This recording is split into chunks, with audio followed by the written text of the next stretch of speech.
ఉమ్మడి శ్రీకాకుళం జిల్లా రాజాం ఎమ్మెల్యే చిత్రపటానికి పాలాభిషేకం జరిగింది.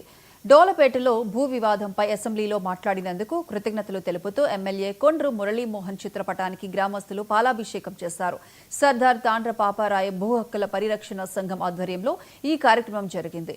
అలాగే సీఎం చంద్రబాబు, లోకేష్, పవన్ కళ్యాణ్, మోదీ చిత్రపటాలను ఏర్పాటు చేసి పాలాభిషేకం చేశారు. డోలపేట రైతులకు న్యాయం చేస్తారని ఆశాభావం వ్యక్తం చేశారు గ్రామస్తులు. నా పేరు శ్రావణ్ కుమార్. డోలపేట ఈరోజు డోలపేట ఇంత ఆనందంగా ఉంది అనడానికి కారణం మన ప్రియమత నేత శ్రీ కొండ్రు మురళి గారు మా డోలపేట సమస్యల గురించి అసెంబ్లీలో ప్రస్తావించారు. ఆ రోజు నుంచి మా డోలపేటలో పండగ వాతావరణం సృష్టిస్తున్నాము. పండగ వాతావరణం సృష్టించడం కాదు, పండగ వాతావరణం వచ్చేసింది. ఎందుకంటే మేము ఎన్నో సంవత్సరాల నుంచి మా డోలపేట భూములన్నీ దేవాదాయ శాఖలోకి వెళ్ళిపోయేవి. అమ్మడానికి, కొనడానికి, కట్టడానికి నానా ఇబ్బందులు పడ్డాము. నా మీద కూడా 2 కేసులు కూడా పెట్టారు ఈ దేవాదాయ శాఖ వారు. ఈరోజు నేను ఇంత ఆనందంగా మా డోలపేట ఇంత ఆనందంగా ఉండడానికి మన ప్రియమత నేత కొండ్రు మురళి గారు మా సమస్యల గురించి అసెంబ్లీలో ప్రస్తావించారు. ఆయనకి ఈరోజు మేము ఒక పాలాభిషేకంతో మేము ఆ ఊరు మొత్తం అతనికి రుణపడి ఉన్నాము. చిన్నదే మాది, మేము చేసింది చిన్నదే ఆయనకి పాలాభిషేకము.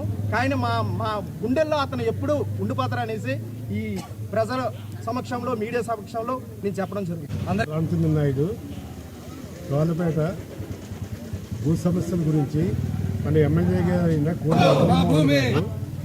అసెంబ్లీలో ప్రస్తావించినందుకు ధన్యవాదాలు ఆయనకు. ఇది దశాబ్దాల నుంచి ఇప్పటి నుంచి పెండింగ్ ఉన్నది కాబట్టి ఈ కూటమి ప్రభుత్వం ఇది పరిష్కారం చేస్తుంది ఎంతో నమ్ముతున్నాం. అందుచేత ఈ భూ సమస్యను పరిష్కరించి మాకు న్యాయం చేస్తారని కోరుకుంటున్నాం.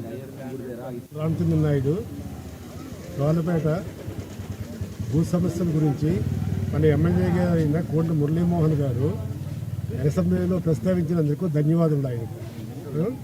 ఇది దశాబ్దాల నుంచి ఇప్పటి నుంచి పెండింగ్ ఉన్నది కాబట్టి ఈ కూటమి ప్రభుత్వం ఇది పరిష్కారం చేస్తుంది ఎంతో నమ్ముతున్నాం.